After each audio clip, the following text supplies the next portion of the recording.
بسم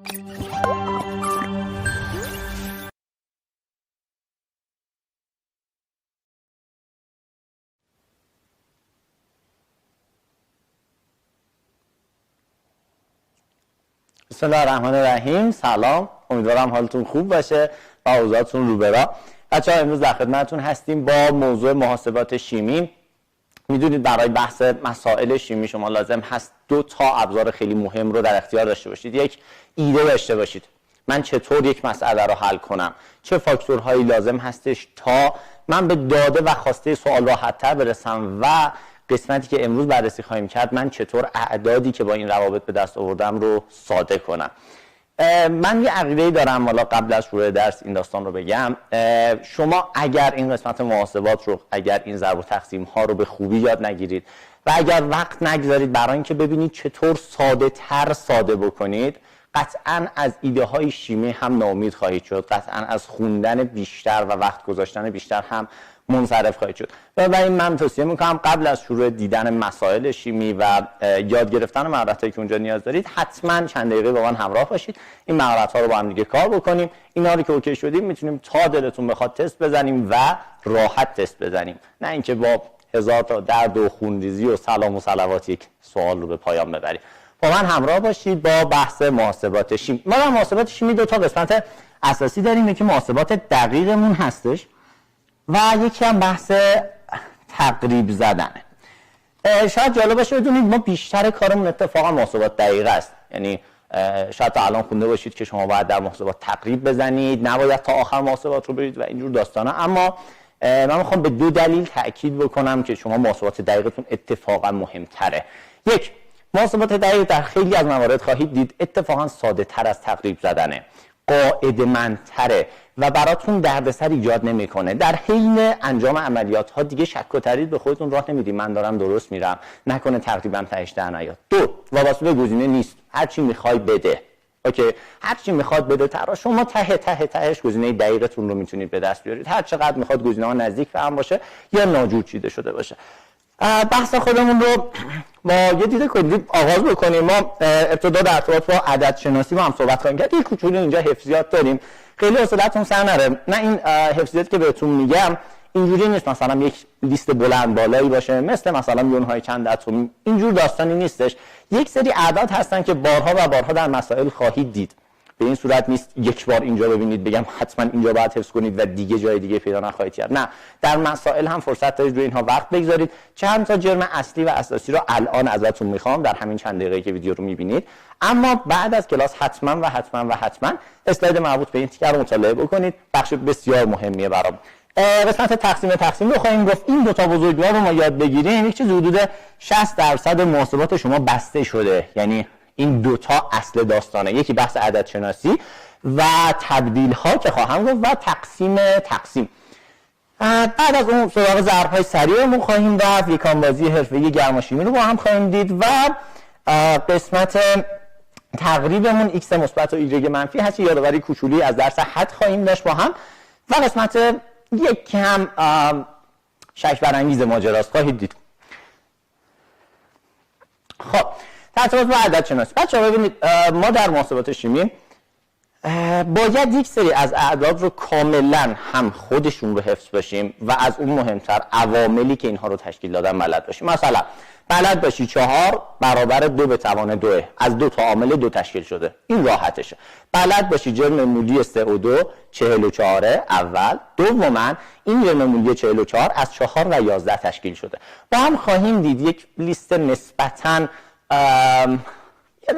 بزرگی هست که باید حفظ بکنید. خیلی کار سنگینی نیست، ولی اگر انجام ندید تبعاتش بسیار دردناکتر خواهد بود در ادامه. در عدد شناسی ما یک سری اعداد طلایی به شما معرفی خواهیم کرد. اعداد طلایی رو وقتی میبینید تقریب زدن ممنوع هست. اعداد طلایی یعنی تقلب طراح به شما، اونها رو وقتی میده یعنی از شما میخواد که محاسباتتون رو با این روش برید، ساده تر برید. چند لحظه بعد عدد طلایی رو با هم دیگه خواهیم دید. 3 تا جدول حفظی داریم. این قسمت مربوط به جرم های مولیشه، کوچول جدول اذیت کنیه ولی باید حفظ کنید، بارها تاکید میکنم. و با صورت از اعداد طلایی ما سعی خواهیم کرد، این تیکه مهمه، سعی خواهیم کرد اعدادی که داریم رو تبدیل به کسر کنیم. خواهید دید چطور. بیشتر بحثایی که الان داریم تا یه حدود نیم ساعت بیشتر یادآوری دوران دبستان شماست. ممکنه سریع باشید درش ولی تا الان کاربردش رو ندیده باشید. دو تا عدد حفظی صرف داریم که اینها جرمولی نیستن ولی چون کاربرد بسیار بسیار زیادی دارن باید خودشون و تجزیهشون رو بلد باشیم. یکی حجم مولی گازها در STP هست که برابر 24 دهمه. دو تا تجزیه یاد میگیری براش، یکی 32 ضرب در 7 دهم، یکی 4 7 8 دهم. تکرار کن، 32 ضرب در 7 دهم، 4 7 8 دهم. چرا باید دوتاش رو یاد بگیرم؟ ببین به شما یاد میگه 28 لیتر از یک گاز برای تو وقتی اون 28 رو میبینی این 4 و 7 کمک کننده تره تا این 32 و 7. اوکیه؟ پس دوتاش هم یاد میگیرم، 22 و 4 32 7 دهم، 4 7 8 دهم. دومی 273 هست. ما در تبدیل دما از کلوین به درجه سلسیوس به کلوین نیاز داریم که عددی که در درجه سلسیوس داریم رو به اضافه 273 بکنیم. این 273 جایی مثل قانون گازها که یک کوچولو بعد دوباره خواهیم گفت بسیار بسیار چالش محاسباتی داره. پس الان کامل این تجزیه رو یاد میگیرید تا اون زمان دیگه سر محاسبات با هم داستان نداشته باشیم. 273 رو حفظ میکنیم، 21 ضرب در 13 حفظ میکنیم. این حفظیه، اینو نمیتونیم کاریش بکنیم، باید بلد باشی. 21 ضرب در 13 کی خوبه؟ ببین مثلا میاد میگه یک کسری میخورید، خب میخورید به یک کسری، باید 390 رو با این 273 ساده کنید. خب خواهید دید با هم 390 13 ضرب در 30 هست، 273 21 ضرب در 13. چه خوب 13 ها با هم رفتن. میبینید یکم بریم جلوتر خواهید دید این نمونه کنکورش انقدری زیاده که حفظ نکردنش عملا به معنای از دست دادن یک تست مستقیم بحث قانون گازها خواهد بود برات. خب بریم برای موضوع بعد. بچه‌ها این همون لیست بلند بالا و زیبایی هست که باید حفظ بکنیم. مواردی که براتون رنگی کردم واجب هست الان حفظ نکنید، کارمون گیره توی بحث استوکیومتری و بقیه موارد رو به تدریج خواهید دید، اما تا روز کنکورتون قطعا حتما باید حفظ باشید. من اینها رو ازتون میخوام، اگر میخواید الان ویدیو رو پاز کنید، میخواید اسکرین شات بگیرید، میخواید هر کاری بکنی بکن، اما این چند تایی که من اینجا برات مارک کردم حتما باید الان حفظ بکنی. در ادامه میبینیم آب جرم مولی 18، اکسیژن جرم مولی 32، کربن دی اکسید 44، سنگ معدن آهن 160، زنگ آهن نهایی 107. اون دوتا خیلی مهم نیست، این یکی ها. کربنات 60، سولفات 96، فسفات 95. کربنات 60، سولفات 96، فسفات 95 و نیترات 62. خب اینجا درسمون تازه آغاز میشه. بچه‌ها ما در دوران ابتدایی یک سری کسرها خوانده بودیم، یک سری اعداد بهتر بگم خوانده بودیم به نام اعداد مخلوط. اعداد مخلوط از یک قسمت صحیح و قسمت کسری ساخته شدن. مثلا عددی مثل 2 و 1/5. اوکی اینجوری بوده. شما برای تبدیل اعداد مخلوط به کسرها یک فرمول خیلی ساده‌ای داشتیم، میگفتیم این عدد صحیح ضرب در مخرج به اضافه صورت، 2 ضرب در 5 10 به اضافه صورت 11، مخرج خودش 11 50. این چیزی که اینجا براتون نوشتم دقیقاً همینه. آ 20 آ ضرب در 30 خواهد شد، یعنی عدد صحیح ضرب در مخرج به اضافه صورت. حل. خب چند تا مثال ببینیم. این اولیو براتون نوشتم خیلی راحت، 4 و 2 دهم.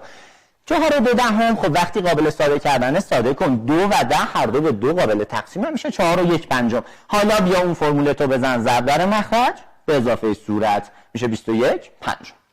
حالا میگه آقا این کاربردش کجاست؟ من میخوام ببینم این رو بعداً زمانی که میبینم کجا میتونم استفاده کنم. فرض کنید این دوتاشون هم تقسیم بر یک عددی بشن که مضرب 7. اوکیه؟ این هم تقسیم میشه، این هم تقسیم میشه.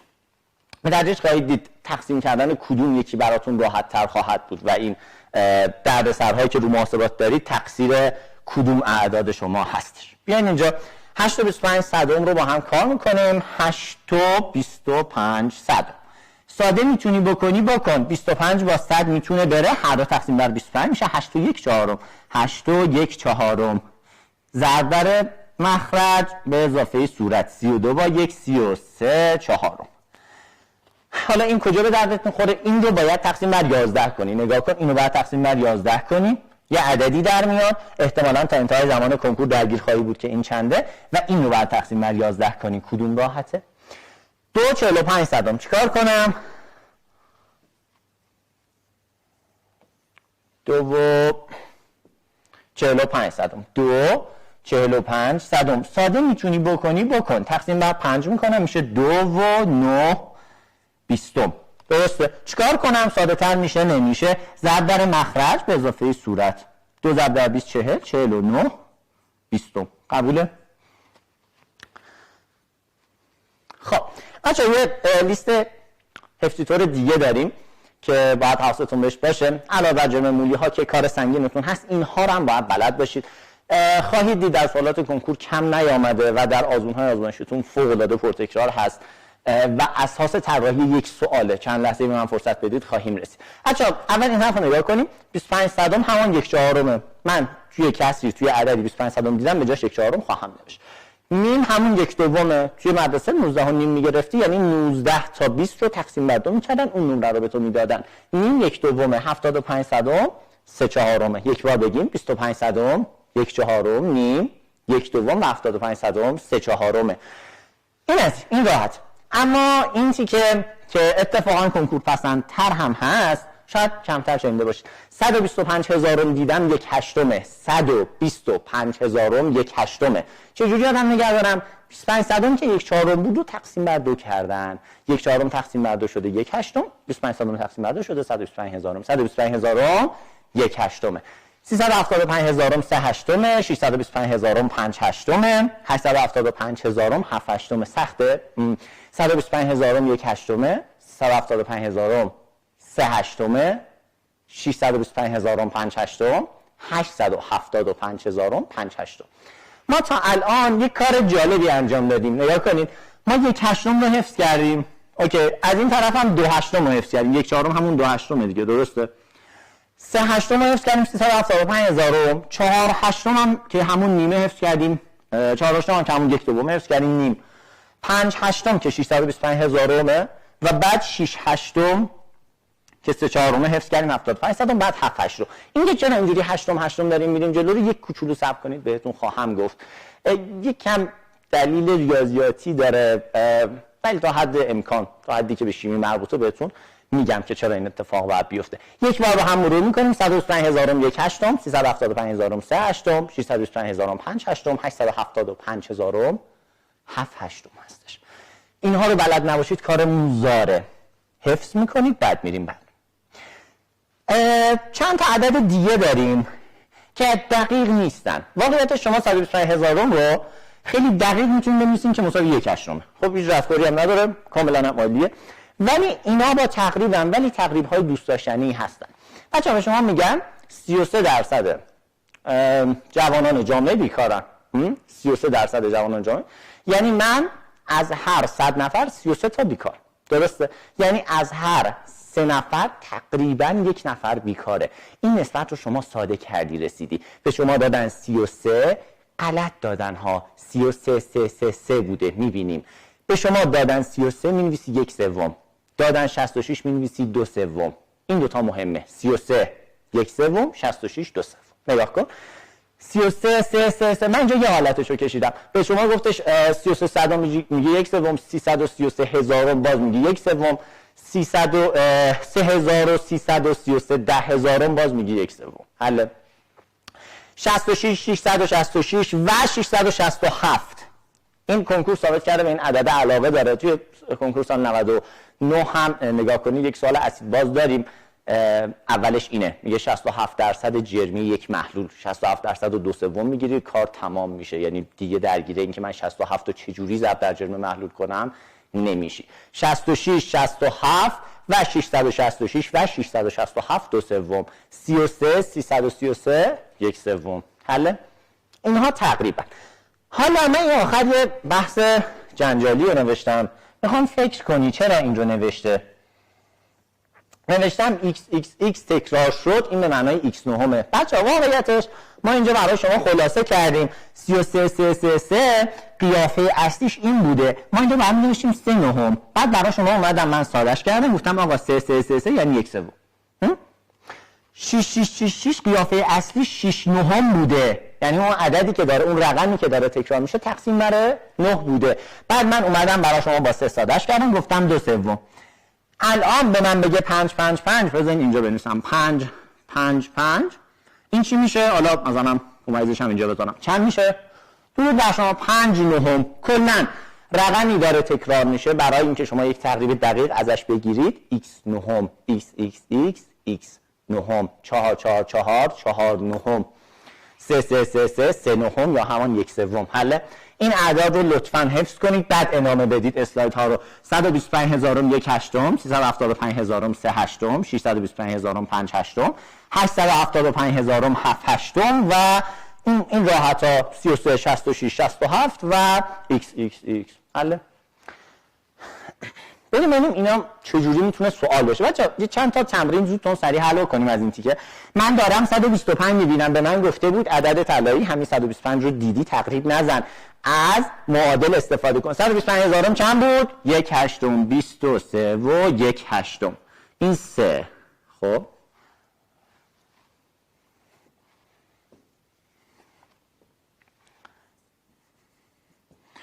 خب ضرب در مخرج به اضافه صورت. ضرب در مخرج 3 هشتا 24 2 تا مانده 8 تا 16. آها تمام شد. 184 با 1 میشه 185 هشت. حله. این کجا به دردم میخوره الان میگم. 625,000 به من گفته بود 125,000 1 هشتم، 375,000 3 هشتم، 625,000 5 هشتم، 5 هشتم 2 و 5 هشتم. ضرب در مخرج به اضافه صورت. 2 8 16 به اضافه 5 21 هشتم. حله. 98 تا 75 من اجازه میخوام بالا رو پاک کنم. در مورد این یه مشکلی داریم که باید اون رو اوکی کنیم با هم. بچه‌ها دو نوع ایده میشه روی این زد. نگاه کنید. یکی این که من میگم خود عدد بگم 75 صدم همون که به من گفته بود تو مدرسه وقتی میگیری یعنی 3/4 98 و 3/4. ایده بعدی هم نیست. درم میاد 98 ضرب در 4 به اضافه 3 خواهی کرد، میاد صورت تقسیم بر 4. اوکی. عددت در میاد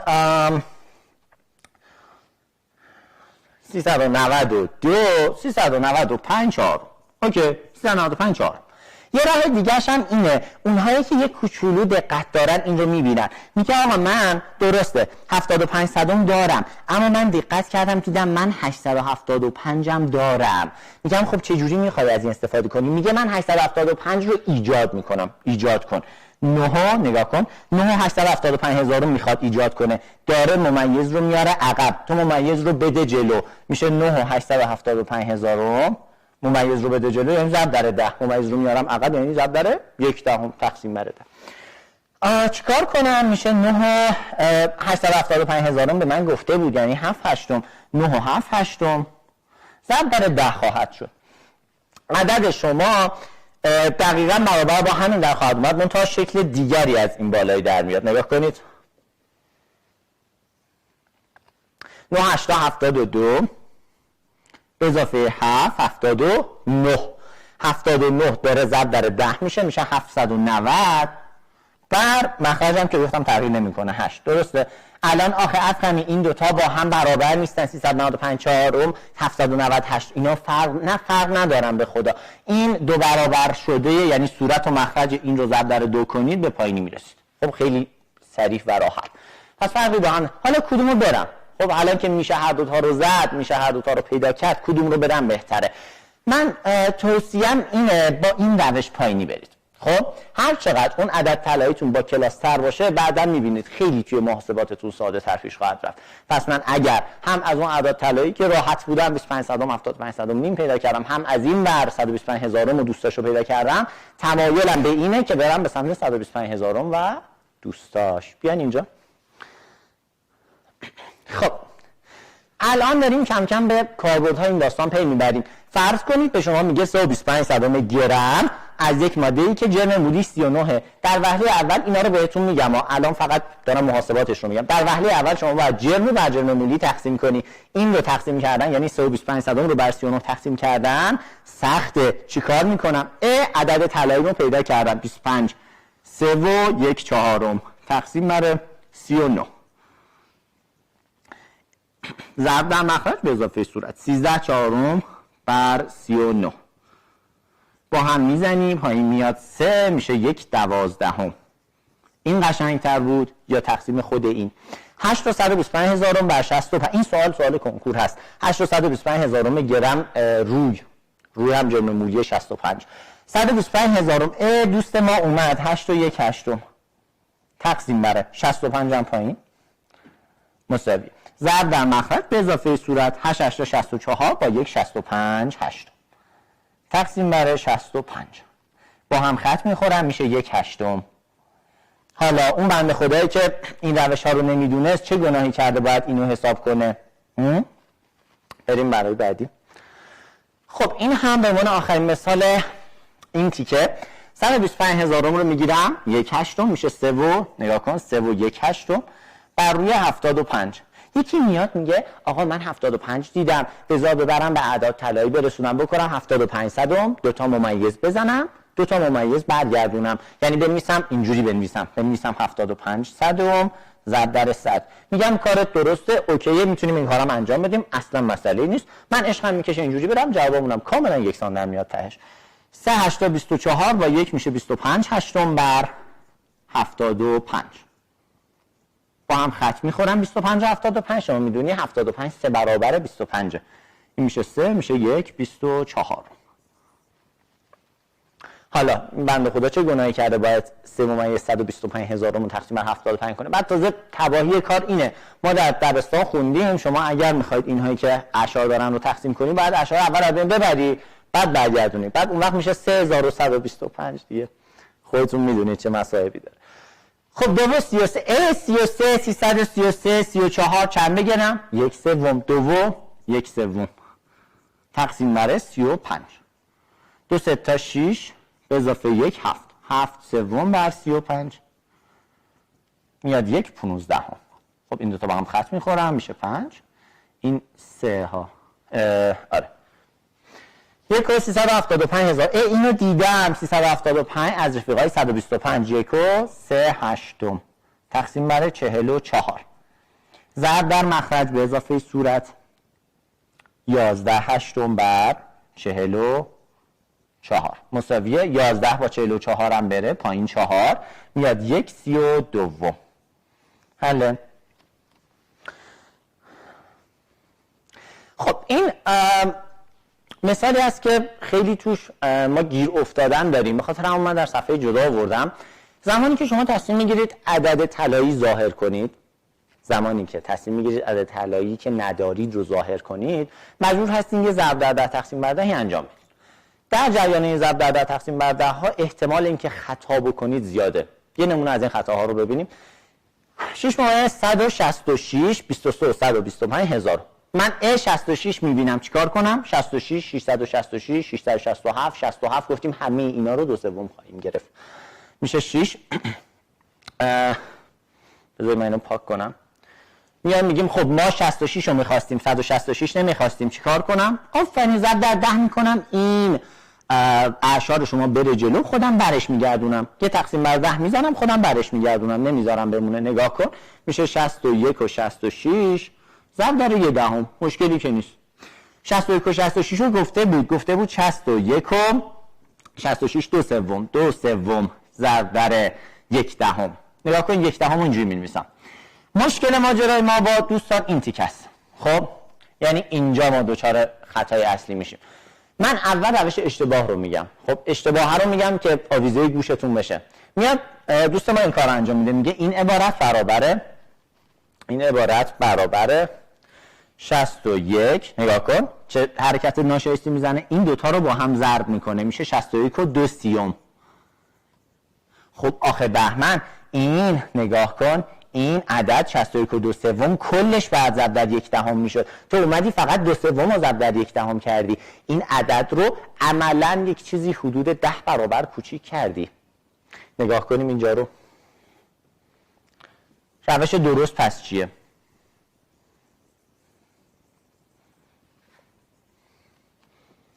شصت و 1.2 ضرب در 1/10. آقا جان این 1/10 رو نگه دار، اینو اول اوکی کن، بعد ضرب در 1/10 میکنیم دیگه، کنار هم هستیم. 61 ضرب در 3 183 با 285 سوم میشه 108. نگاه کن 185 سوم. اوکی. آقا الان ضرب در 1/10 کنم مشکلی نه نیست، به خدا نیست. یک کسر شده ضرب در 1/10 کن، حقش هم هست بهش میدی. 185 سومی که داشتی این سی نیستا، این سومی که داشتی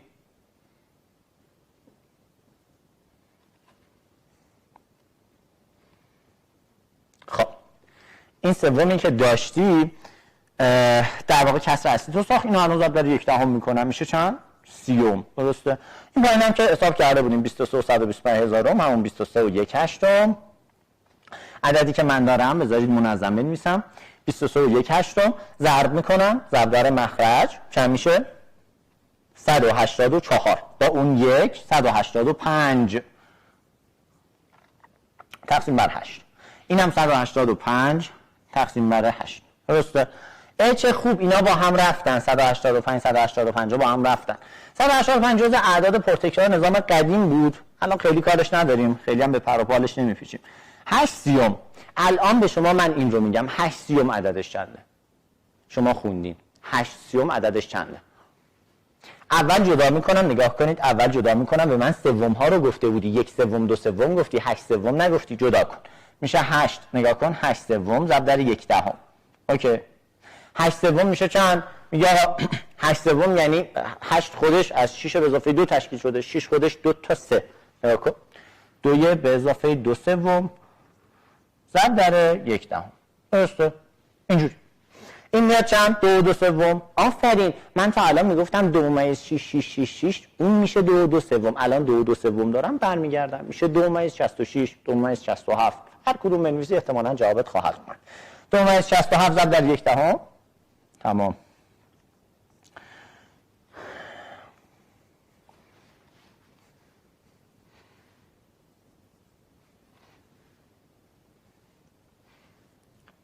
یه دهم میای عقب.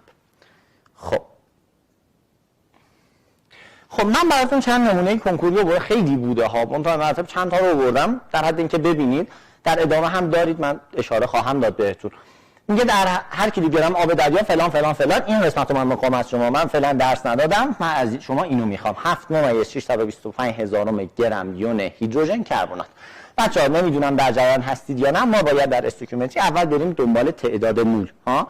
تعداد مول ما برابر خواهد بود با اون جرمی که داده. نمیخوام بدونی ها، میخوام بدونی آقا یک تقسیمی دارم این شکلی 7.625 هزارم را 7.625 هزارم رو بعد تقسیم بر جرم مولی هیدروژن کربنات کنم. کربنات چند بود؟ کربنات چند بود؟ قرار بود حفظ کنی 61. 625 رو به من گفته 5 هشتم 7 و 5 هشتم تقسیم بر 61. 7 هشتم پلنگ و 6 تا به اضافه 5 61 هشتم. 61 هشتم بر روی 61. چه راحت. آره 1 هشتم مول یون H3O3 منفی یا هیدروژن کربنات. درسته؟ الان اون بنده خدایی که توی سراسری ریاضی خارج 89 نشسته سر جلسه چه جوری باید بدونه این رو انجام بده؟ بریم اینجا. این سوال در شما کاملا هست، من فقط محاسباتش رو میخوام اشاره کنم. میگه اینقدر درصد اکسیژن 53 و 33 صدم درصد اکسیژن، این طرف هم 6 و 67 صدم درصد هیدروژن. من اصلا کار ندارم اینا چیه. خب ته شما باید توی محاسبات به همچین چیزایی برسید.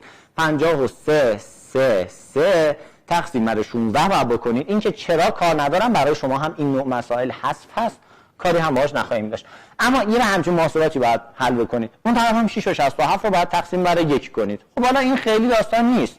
6 و 67 رو به من گفته 6 و 2/3 اون رو فقط انجام میدم. کسری نداره. ولی بالا به من گفته بود آفرین به من گفته بود 3 333 اینا رو باید 1/3 کنم.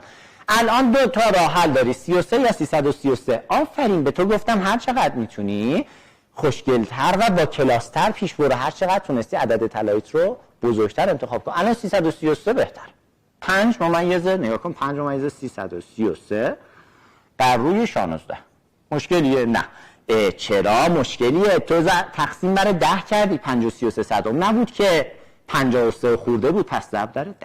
حواستون به این ضرب در 10 تقسیم بر 10 ها باشه. 5 و 1 سوم ضرب در 10. 5 و 1 سوم ضرب در 10 تقسیم بر 16. 16 سوم 16 هم ضرب در 10. چه خوب 16 ها با هم رفتن، میشه 10 سوم. اوکی، این هم که بلدین 6 و 2 سوم میکنید و تبدیلاتتون رو انجام میدید، میشه 20 سوم. اینجوری. من یه نکته بگم رد بشم. توی نظام قدیم باید اون بنده خدایی که داره اینو حل میکنه، آره، اون بنده خدایی که حل میکنه اینو باید حساب کنه، عدد بیاره، این هم باید حساب کنه، تقسیم بر 1 کنه، این عدد بیاره، نسبت این دو تا رو بیاره. الان ما با یک نگاه متوجه میشیم با نسبت اینا 2 به 1. منتها اون بدبخت باید بشینه 53 و 33 صدم رو تقسیم بر 16 کنه، تازه یه بار اون رو تقسیم بر 6 و 67 صدم بکنه و این داستان. یک سوال یک کوچولو فلسفی، تو اصلا چرا داری هی 1 هشتم 3 هشتم 5 هشتم میکنی؟ جریان چی؟ چرا مثلا 1 هفتم 2 هفتم اینا رو چرا بررسی نمیکنی؟ چرا فقط گیر دادی به 1 هشتم 2 هشتم تا 7 هشتم؟ من ترجیح میدم اول از شما یک سوال بپرسم. شما طراح هستید، اوکی؟ شما طراح هستید، میخواید به بنده خدا دانش آموز بگید 1 هفتم مول برای این مثال اکسیژن، اوکی؟ اکسیژن. برای این کار باید مثلا کار ندارم ما که این روال رو هم چجوری میرم، فقط با هم محاسباتش نه، 1 هفتم رو بعد ضرب در 32 کنید تا یه عددی به دانش آموز بدید، بگید آقا با این برو مثلا توی واکنش فلان فاکتور رو پیدا کن یا فلان معادله رو حل کن و بیار. این ضرب رو چجوری انجام بدیم؟ چند تا راه وجود داره. آقا این پایینی باید با بالایی ساده شه، میشه نمیشه؟ 7 با 32 نمیره که. راه دیگه‌اش اینه 1 هفتم رو جدا حساب کنم. بیایم 1 هفتم رو با وجود اینکه کار تباهی حساب کنیم. 1 تقسیم بر 7. 10 تقسیم بر 7. 1 میذارم، نگاه کنیم مثل بچه ابتدایی ها. 3 30 شد. 30 تقسیم بر 7 4 7 تا 28 میگذارم. 2 شد. 20 تقسیم بر 7 2 7 تا 14 تا 6 شد. نگاه کن. 60 تقسیم بر 7 8 7 تا 56 تا 4 موند. 40 تقسیم بر 7 5 7 تا 35 تا 5 موند. 50 تقسیم بر 7 7 7 تا 49 تا 1 موند. 1 موند، نگاه کن 1 موند، 1 رو داشتی. دوباره از اول 14 2 857 باید دوباره ادامه پیدا کنی، یعنی دوباره در ادامه این 14 2 857 الابد. خب این عدد ته نداره. توی ریاضی به اینها میگن به اعدادی که در واقع اینجوری ته نداره مثلا غیر مختوم گفته میشه یا با دوره تکرار گفته میشه که با اینها کار ندارم. خب شما در همین حد ببینید آقا بنده خدا طراحی که میخواد سوال بده نمیتونه این عدد رو ضرب در 32 بکنه. خب عدد دقیقی نیست. من به شما گفتم محاسبات کنکور دقیق هستش، نیازی نداره شما هی تقریب بازی کنی. خاطر همین اصلا نمیتونن به بنده خدا برن سمت همچین عددهایی و بدن. ولی در مقابل ما 1 هشتم رو داریم. 1 تقسیم بر 8. شما میدونی 125,000 رو، من فکر میکنم نمیدونی. من فکر میکنم نمیدونی. 1 8 8 20 تقسیم بر 8 2 8 تا 16 40 تقسیم بر 8 5 0. تمام. 0 یعنی عدد من گوش کن مختومه، عدد من ته داره، عدد من مشخصه. چه اینجا اصلا عدد شما مشخص نیست تهش چیه. عدد شما الان یه سوال، عدد شما آیا 14 2 85 71 42 85 7 نه نیست. چرا؟ چون بازم این ادامه داره. اصلا این عدد شما قابل نوشتن در واقع فضایی که ما اینجا داریم نیستش. معمولا بالای این در واقع قسمت تا اینجایی که دوباره تکرار بشه علامت بار میکشن که یعنی این در واقع مداوم پشت سر هم تکرار شدنیه و این عدد اصطلاحاً مختوم نیست. کدوم اعداد مختومن؟ کدوم ها اونهایی هستن که کنکور بهشون علاقه داره؟ بچه‌ها ما اعدادی که کسرهایی که صورتشو کار ندارم، کسرهایی که در مخرجشون 2 و 5 داریم بی آزارن. خب 2 و 5 بی آزار. بقیه مواردی که میرن تو مخرج ایجاد دردسر میکنن. 3 بله ایجاد دردسر میکنه. 13 بله. 7 بله. 7 رو دیدی دیگه. 1 هفتم چیکار کرد با همون. 2 و 5 موند اوکیه. 10 اوکیه. چرا؟ چون 2 و 5. 100 بله 2 به توان 2 ضرب در 5 به توان 2. 2 و 5 بی آزارن. این اعداد مختومن. 1/40 چطور؟ فکر کن. اونم بی آزاره. چرا؟ چون 40 8 ضرب در 5. 8 خودش 2 به توان 3. فقط 2 و 5 داره. بی آزاره. اینها مشکل ندارن. اینها مختوم به شما میدن.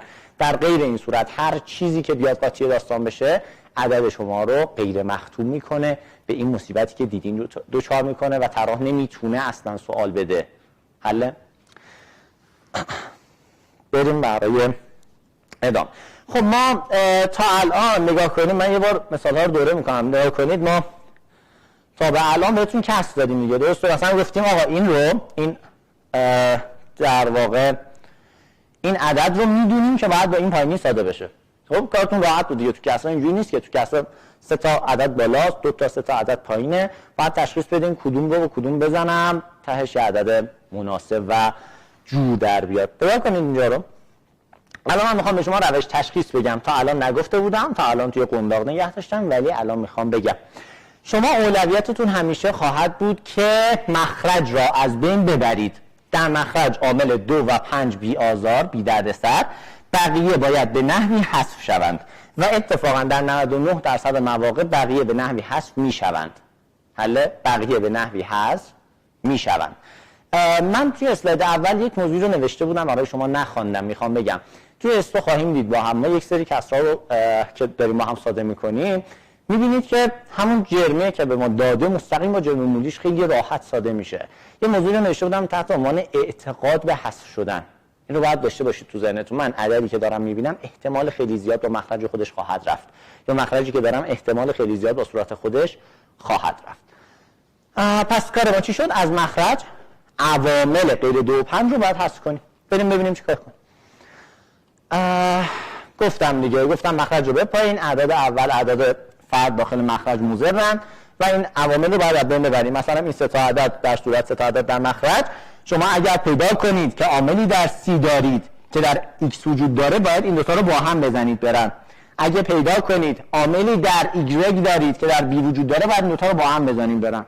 خیلی ساده و خیلی واضحه. بریم اینجا الان باید تشخیص بدی. الان دیگه راحت الالگوم نیست، باید تک به تک جدا کنی، ببینی باید کدوم رو با کدوم بزنیم که کارت راحت تر باشه. گفتم اولویت مخرج.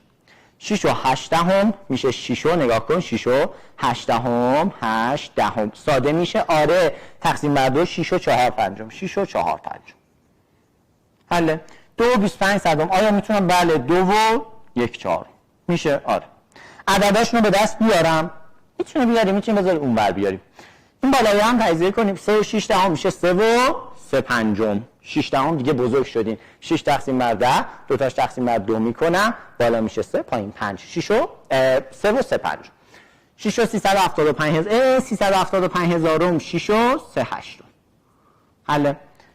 خب اینا رو بیا تبدیل کن بنویس اونور. 3 و 3 پنجم بلدی. 3 ضرب در 5 15 به اضافه 3 18.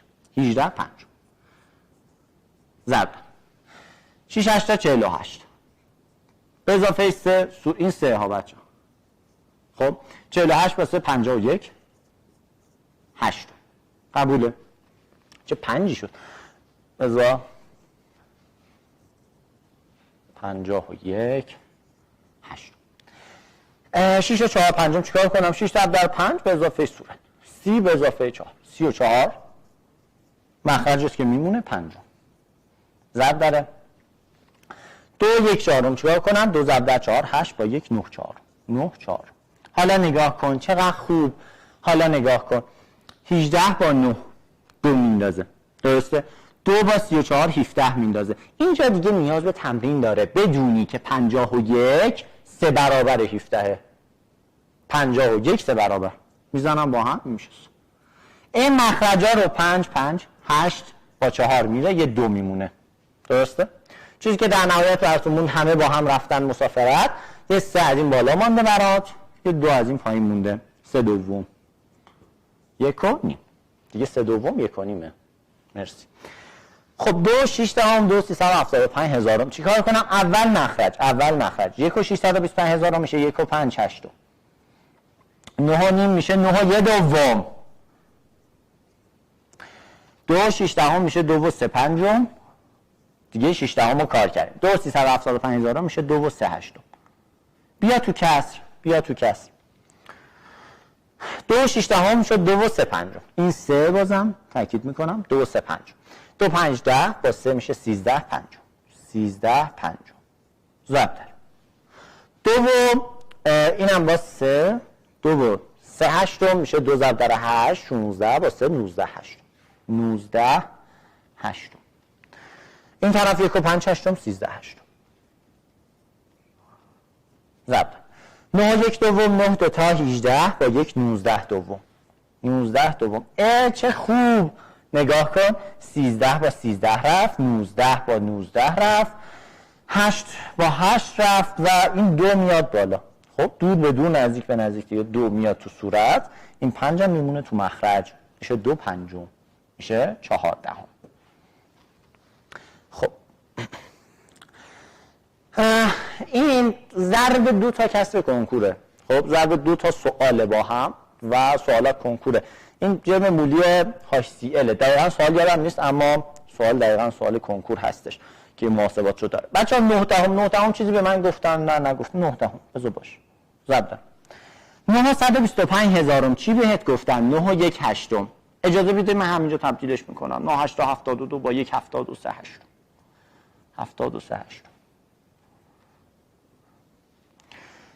22 4 22 4 2 تا تجزیه داشت 32 هفتم 4 7 هشتم یا 4 8 هفتم یا 7 8 14 هر کدوم یه 4 یه 7 یه 8 یه دهم پشت یکیشون 4 7 هشتم. من میخوام 4 7 هشتم بنویسم واسه خودم.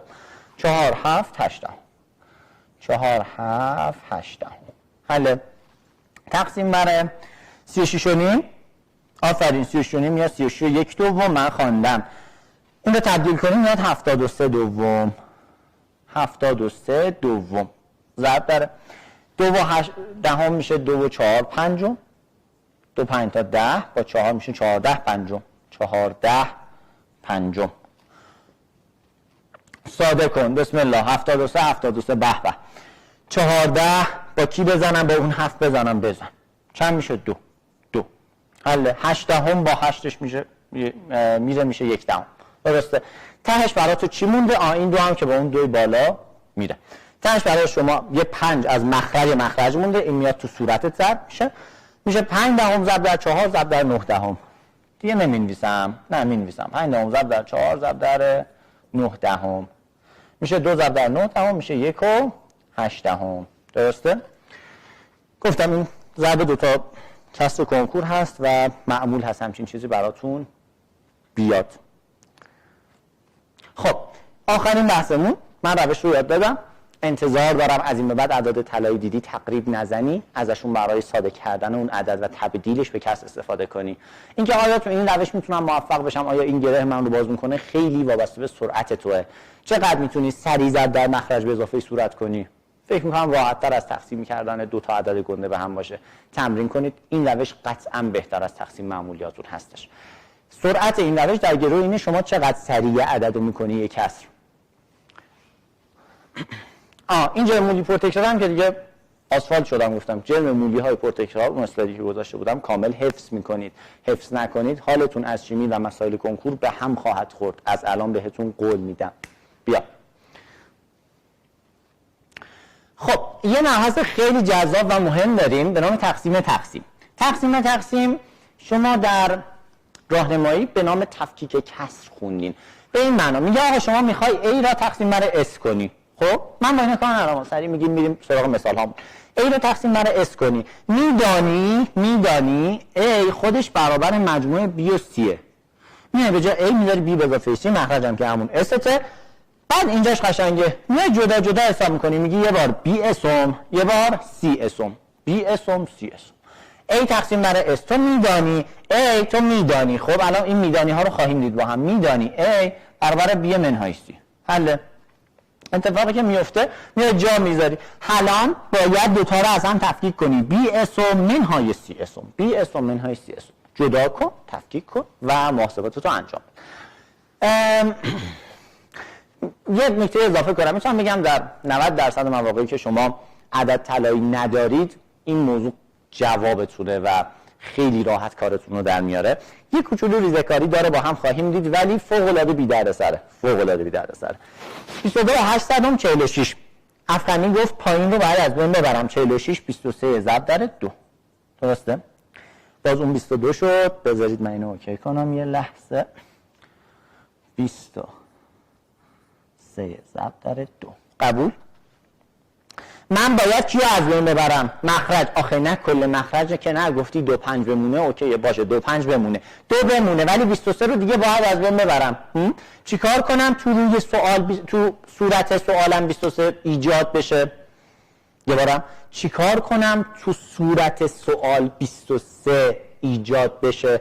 میگم آقا 22,800 رو بیا 23 بگیر. نه اشتباه میکنی. چی 23 بگیر؟ من بهت گفتم تقریب ممنوعه. هنوزم به تقریب نرسیدم. پس 23 منهای یه عددی شده 22,800. نگاه کن اینجا رو.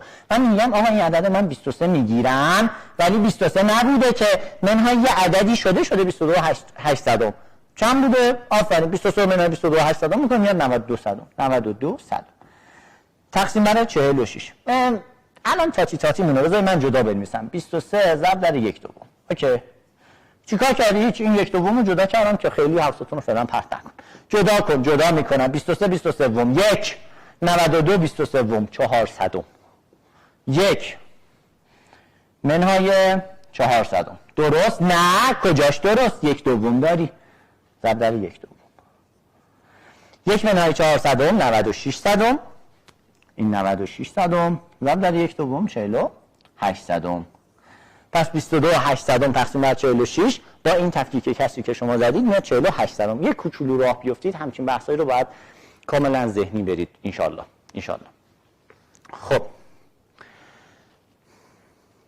خب بریم برای تمرینات این که بچه‌ها 44 میشه 2 ضرب در 22. کیو از بین ببرم؟ آفرین من 2 برام بی آزار. این 22 تا همین 22 هم نگاه کن. همین 22 هم 2 ضرب در 11. آقا جان یه جوری این 11 رو بالا ایجاد کن. میگم آخه این خیلی دوره. باشه از مضارب 11 استفاده کن. نگاه چیکار میکنیم؟ 21 78 کی از مضارب 11 به 21 نزدیکه؟ یه دونه 11 میشه 11. 2 تا 11 میشه 22. 2 تا 11 تا بیار میشه 22 منهای 22 صد. خب من اومدم یک جوری نگاه کن. یک جوری این عددی که تو مخرج بعد حذف میشد رو در صورت ظاهر کردم. حالا با استفاده از ضرایب این عدد پایین چه کنم؟ تقسیم بر 44. من فعلا چون تاتی مونه 11 ضرب در 4 می‌نویسم 44 رو. این 1/4 هم جدا. یادت نره این 1/4 معمولا میمونه. تفکیک میکنم. تفکیک کن. 22 تقسیم بر 11 22 صدم تقسیم بر 11. 22 تقسیم بر 11 2 منهای 22 صدم. 2 منهای 2 صدم. 2 منهای 2 صدم تقسیم بر 4 میاد 1.98 تقسیم بر 4. چیکار کنیم؟ 15 36 1.98 صدم.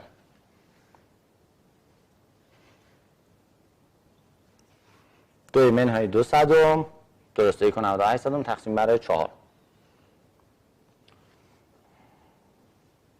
بذارید یه لحظه.